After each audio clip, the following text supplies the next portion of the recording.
बिस्मिल्लाहिर्रहमानिर्रहीम, अस्सलाम वालेकुम। वेलकम टू ज़हरा किचन में। ज़हरा किचन में बहुत सी मज़ेदार सी बनने जा रही है इमली की चटनी। चटनियाँ तो हमने बहुत सी बनाई हैं, लेकिन आज जो चटनी मैं बनाने जा रही हूँ वो है बहुत ही ज़बरदस्त। ट्राई ज़रूर कीजिएगा, आपको मज़ा आ जाएगा इसे खा के कि आज तो कुछ खाने को नया मिल गया है।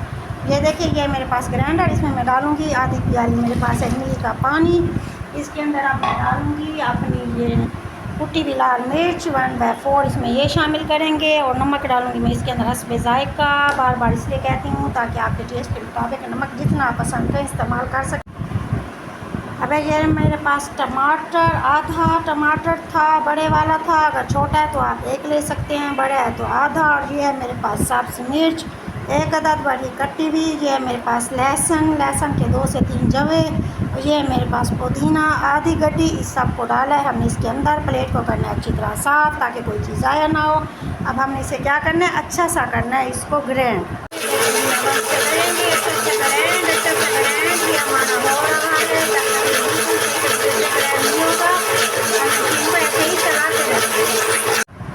चलें जी, लीजिए जनाब, मज़ेदार सी हमारी इमली की चटनी तैयार हो चुकी है। अब हम इसे करेंगे अपने प्यारे से बाउल में ट्रांसफ़र। नीचे रखे मैंने पुदीने के पत्ते, बीच में डालेंगे इमली की चटनी।